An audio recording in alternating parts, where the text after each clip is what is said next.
لو عايز تعيش حياة مثالية فكتاب النهاردة هو مرشدك الوحيد، هيساعدك تبحر في العالم الحقيقي وتتغلب على كل المعوقات الداخلية علشان تكون شخص أفضل. الكتاب بيقدم لك خبرات وتحديات هتساعدك في تحقيق الحرية الشخصية اللي بتسعالها دايما، وكل ده من خلال 5 خطوات بسيطة أنا واثقة إنك لو نفذت خطوة واحدة بس منهم حياتك هتتغير كتير، ما بالك بقى لو نفذت ال5 خطوات مع بعض.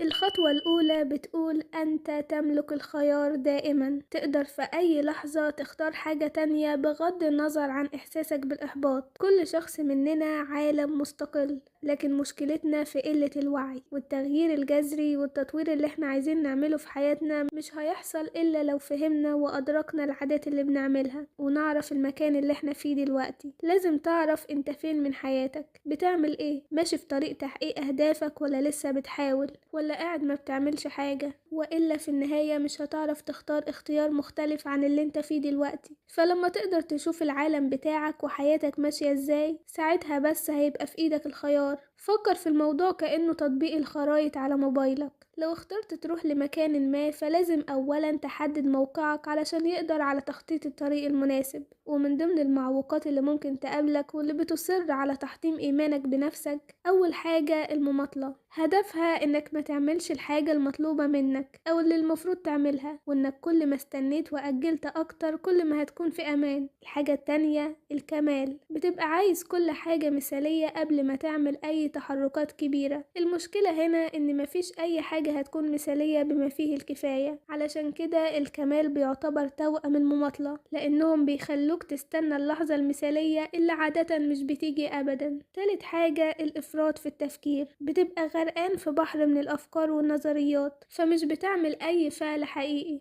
رقم 4 الانتقاد، بيخاف من المخاطرة فبيهدم كل الأفكار والفرص الجديدة لأنه خايف إنك تغلط. رقم 5 فقدان الثقة بالنفس، بتخليك تستسلم حتى قبل ما تبدأ. دلوقتي بعد ما اتعرفت على كل المعوقات، حدد بالظبط ايه اكتر حاجة منهم بتمنعك واختار تكون اكبر واقوى منها، فلما يظهر للمرة التانية هتفهم ان دي علامة على التقدم وانه ظهر بس علشان يمنعك، وتختار انك تتحكم في الامور بوعي اكتر. الخطوة التانية بتقول تحمل المسؤولية كاملة. سهل تقول إن المفروض تكون مسؤول عن حياتك بنسبة 100%، لكن الموضوع بيبقى أصعب وقت التطبيق الفعلي، لأننا اتعودنا من صغرنا نلوم الناس على ألمنا. صاحبك اللي سرق لعبتك، الأب اللي ساب العيلة، الحبيب السابق اللي خذلك، الحكومة اللي بوظت حياتك، مديرين الشغل اللي مش بيقدروك أبدا. لازم انت اللي تتحمل مسؤولية حياتك كلها، انت اللي بتصنع واقعك أو تسببت فيه أو سمحت أو ارتكبت بعض الأخطاء أو شاركت حتى في كل اللي بتعيشه حاليا. فالموضوع بيتطلب منك مسؤولية كاملة، تعمل تغيير فعلي في حياتك. فبطل تلوم العالم واخرج من دور الضحية. الألم في الحياة مش اختيار، لكن إدامة الألم هي الاختيار. احنا مش بنعاني علشان الحياة غير عادلة أو متقلبة، احنا بنعاني علشان متمسكين بفكرتنا عن الطريقة اللي المفروض تكون بيها الحياة. حابة أفكرك إن الحياة منصفة وفي حالة دايمة من التغيير، ولما تبطل تتحكم فيها وتقبلها زي ما هي هتقدر تحرر كميات كبيرة من الطاقة. وفي كل الأحوال ما ينفعش ومش منطقي نقبل الأجزاء الكويسة بس من الحياة، فلازم تكون مستعد للقبول الكامل، قبول واحترام كل البدايات والنهايات، النور والضلمة، الولادة والموت. يعني مفتاح حريتك هو إنك تبدأ تقبل الحياة زي ما هي، الحياة كلها. الخطوة الثالثة بتقول تصرف الآن. تفتكر إنك لما تبني وعيك وتتحمل المسؤولية الكاملة دول كافيين علشان تطور وتعمل اختلاف في حياتك؟ أكيد لأ.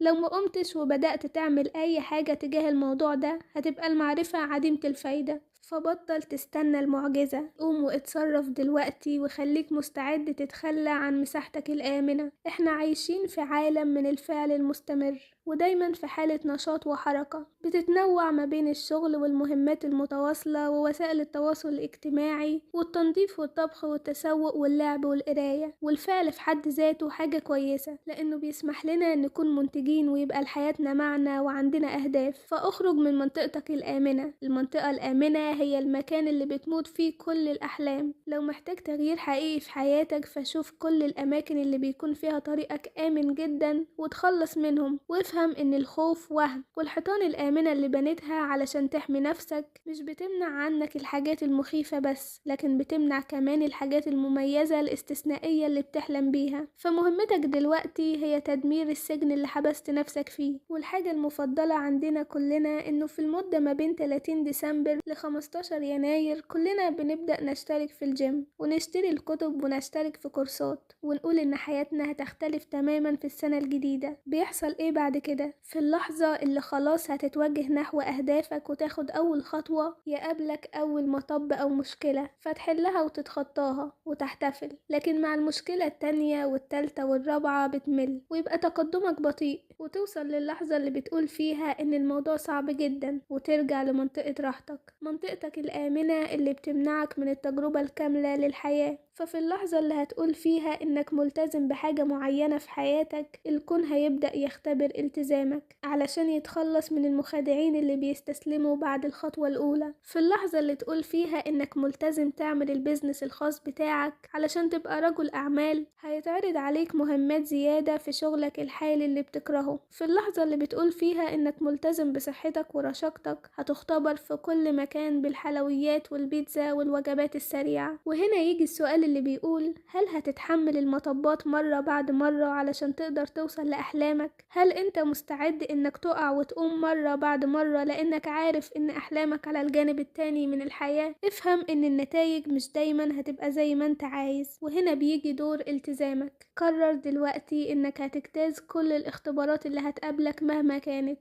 واجه خوفك. فكرة انك تكون شخص بلا مخاوف هي كذبة صريحة. طول ما انت انسان هتتعرض لمخاوف كتير، والخوف هو اللي خلانا لسه عايشين لحد دلوقتي. فموضوع انك تخرج من دايرة راحتك مش متعلق بانك تتخلص من المخاوف كلها وتلبس لبس سوبرمان وتعمل فيها 7 رجالة في بعض وتتظاهر انك مش بتخاف، انما الموضوع متعلق بانك تتعلم تواجه مخاوفك، تفهم هي جاية منين. اعتبر الخوف علامة بتنبهك علشان تفكر اكتر وتدرس الخطوة قبل ما تخطيها، بغض النظر عن عجزنا في اتقان الحاجة اللي عايزينها وكم مرة وقعنا. فهمنا ان كل وقعة علمتنا ازاي نقف اقوى في المرة التانية. ما تبصش وراك. الحاجة اللي كانت في يوم من الايام مخيفة ومستحيلة بقت دلوقتي حاجة مش بتفكر فيها حتى، وده لانك اخترت تواجه خوفك وتصاحبه وتعديه لحد ما يختفي، وهتكتشف ان المستحيل بقى ممكن، والموضوع ما طلعش صعب زي ما كنت متخيل. الخطوة الرابعة: اقبل نفسك. قبولك لنفسك من اهم الخطوات، لانك لو حسنت من وعيك وتحملت المسؤولية الكاملة وتصرفت تجاه حياتك بعد كده بشروط شخص تاني، فمفيش فايدة من كل ده. مفيش غير نسخة واحدة بس منك في الحياة، وهي دي قوتك. لانك لو ما تعلمتش تقبل كل اللي انت فيه وكل اللي يهمك، فبكده بتعمل ضغط زيادة على نفسك لدرجة انك ممكن تنفجر في النهاية. شوف النجاح معناه ايه بالنسبة لك. هتلاقيك غالبا ملتزم طول الوقت بفكرة حد تاني عن النجاح، لكن الحقيقة ان انت المسؤول، وانت اللي تقرر ايه هي الحاجة الصح بالنسبة لك وازاي هتكون الحياة الناجحة بشروطك. فمش لازم يكون النجاح يعني يبقى معاك فلوس كتير وبيت كبير وعربية وعيلة نموذجية. النجاح بالنسبة لك ممكن يكون قدرتك على السفر وحرية الحركة، أو استغلال وقتك علشان تسيب أثر على الكوكب ده. أيا كان المهم بالنسبة لك اعترف بيه. في النهاية دي حياتك وانت اللي تقرر تعيشها ازاي.